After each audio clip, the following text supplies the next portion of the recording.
Assalamualaikum warahmatullahi wabarakatuh. Apa kabar anak-anak? Semoga kita dalam keadaan sehat walafiat. Tetap semangat meskipun kita harus belajar dari rumah ya. Anak-anakku sekalian, kalian pasti punya impian, punya cita-cita. Apakah sudah menentukannya dari sekarang, impian dan cita-citanya? Kalau belum, mulai dari sekarang kalian tentukan impian kalian, kalian tentukan cita-cita kalian, karena ini akan sangat berpengaruh pada proses belajar di keseharian kalian. Anak-anakku yang berbahagia, mengapa Ibu menanyakan cita-cita kalian? Ini berkaitan dengan yang akan kita pelajari. Hari ini kita akan belajar tentang merangkum dan menyajikan teks laporan hasil observasi. Dikaitkan dengan cita-cita kalian, dikaitkan dengan impian kalian, kegiatan merangkum dan menyajikan teks laporan hasil observasi ini bisa mendukung cita-cita kalian. Jadi misalnya kalian yang punya cita-cita menjadi seorang penulis, kalian bisa memulainya dengan belajar membuat teks laporan hasil observasi. Ini bisa mendukung kalian dalam menulis dalam bentuk non-fiksi, buku non-fiksi. Atau kalian punya cita-cita menjadi blogger, menjadi penulis blogger. Menjadi blogger pun kalian juga harus pandai menulis. Menulis blogger bisa berupa pengetahuan, itu pun juga kalau berupa pengetahuan berarti kalian menulisnya dalam bentuk teks laporan hasil observasi. Selain menjadi penulis, cita-cita kalian yang lain, misalnya kalian punya cita-cita dari dokter ataupun profesi yang lain, kalian akan punya nilai lebih jika kalian punya keahlian dalam menulis. Jadi, jangan bermalas-malasan untuk belajar menulis ya. Mulai dari sekarang, mulai banyak membaca. Dengan banyak baca kalian akan bisa merangkum. Kemudian apa yang kalian rangkum bisa kalian sajikan dalam bentuk teks laporan hasil observasi. Oke, kita lanjut. Bagaimana sih merangkum untuk menulis teks laporan hasil observasi? Jadi kita cari berbagai sumber bacaan untuk kita rangkum. Dari rangkuman itu bisa kita jadikan sebuah tulisan. Tulisannya dalam bentuk teks laporan hasil observasi. Langkah-langkahnya seperti apa? Apa yang saja yang perlu kita lakukan untuk bisa menyajikan teks laporan hasil observasi? Yang pertama, kita harus menentukan topik. Apa yang akan kita tulis? Apa yang akan kita bahas? Atau apa yang akan kita rangkum? Gitu ya. Kemudian, yang kedua adalah menyusun kerangka laporan. Yang ketiga, menentukan informasi yang diperlukan berkaitan dengan topik. Yang keempat, menata informasi tadi dan hasil rangkuman menjadi sebuah teks hasil laporan observasi. Kemudian, menata informasi sesuai struktur teks laporan hasil observasi. Jadi mulai menulis sesuai strukturnya, struktur teks laporan hasil observasi. Kalau sudah ditulis, mulai dibaca-baca lagi, kemudian kita variasikan kalimat dan pengembangan paragraf pada teks laporan hasil observasinya. Kita bahas satu-satu. Menentukan topik. Karena teks laporan hasil observasi itu bersifat faktual dan bersifat ilmiah, maka kita harus mencari sumber rujukan. Jadi sumber rujukan itu bisa berupa buku pengetahuan, bisa juga artikel, bisa juga film dokumenter ya. Objek apa sih yang bisa kita jadikan topik? Objek yang bisa kita jadikan topik itu bisa tumbuhan, bisa hewan, bisa juga fenomena alam, bisa objek buatan manusia, dan lain-lain.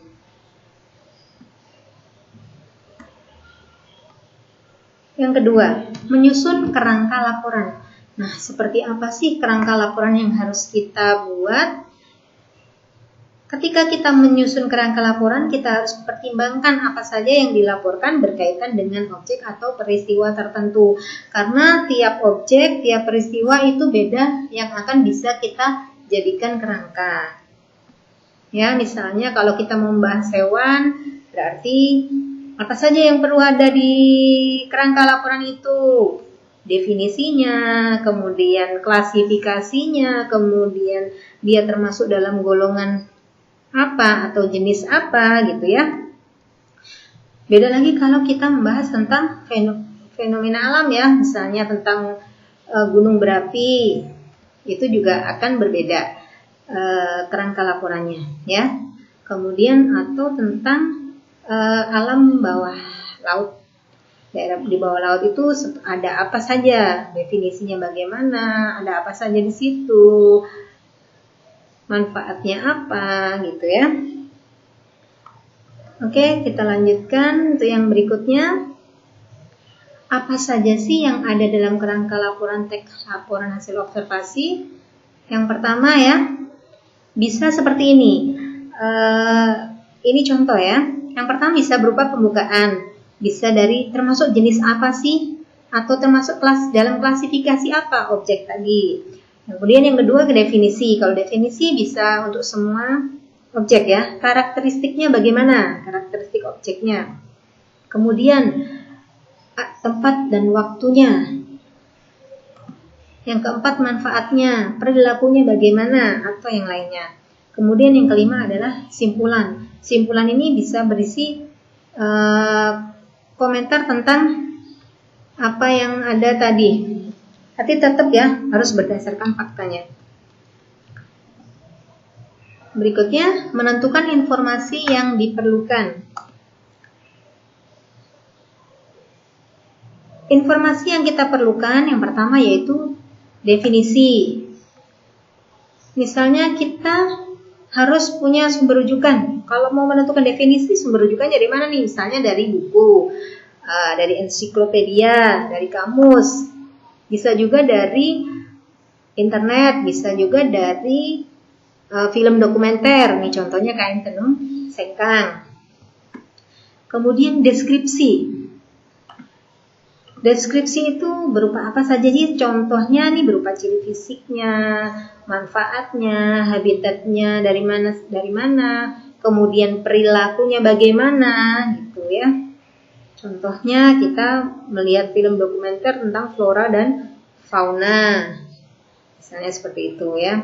Di sini ada contohnya flora dan fauna burung-burung fenomenal di alam liar. Itu bisa jadi bahan rujukan untuk menentukan informasi yang diperlukan. Yang berikutnya yaitu menata informasi dan hasil rangkuman menjadi teks hasil laporan observasi. Jadi setelah kita punya bahan rujukan, sudah kita baca, kita sudah cari informasi, kita tata. Ya. Misalnya seperti ini contohnya, misalnya mau membahas tentang musang. Di sumber 1 informasinya apa saja yang kita dapat, kita rangkum ya. Sumber kedua, kita informasinya apa saja, kita catat di situ, penampilannya bagaimana, habitatnya bagaimana, makanannya apa, musuhnya siapa, kemudian ada daftar istilah yang kalian peroleh, kalian catat di situ. Ya, jadi ada beberapa sumber. Minimal kita cari 3 sumber. Jadi dari 3 sumber ini akan ada bahan perbandingan, bisa kita bandingkan ya. Selanjutnya,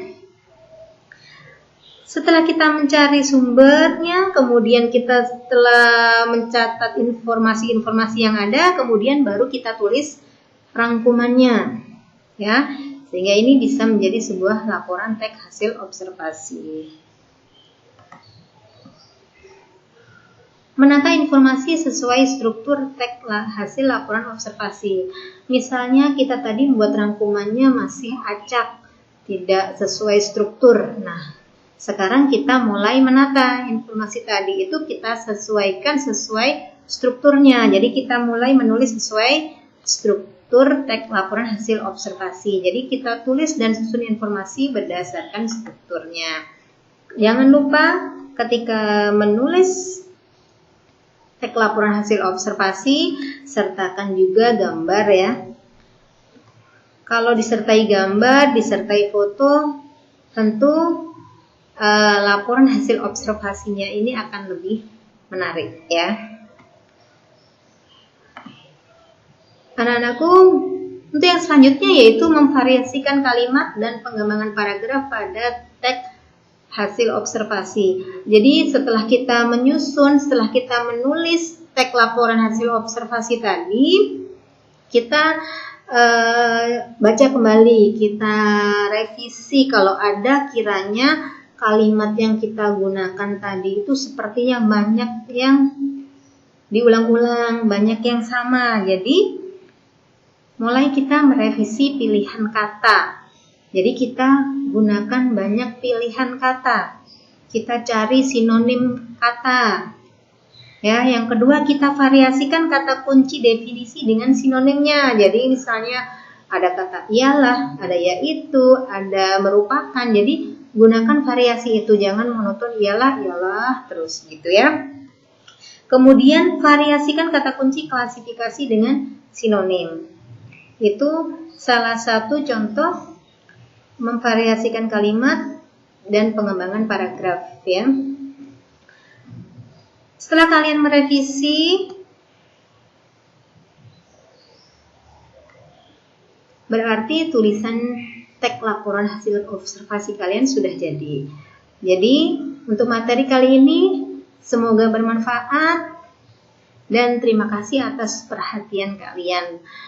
Semoga kedepannya kalian bisa menulis sebuah teks laporan hasil observasi dan ini bisa jadi bahan kalian belajar menulis. Kalau kalian punya blog, kalian bisa share tulisan kalian di blog kalian.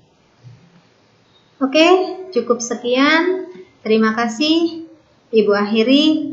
Wassalamualaikum warahmatullahi wabarakatuh.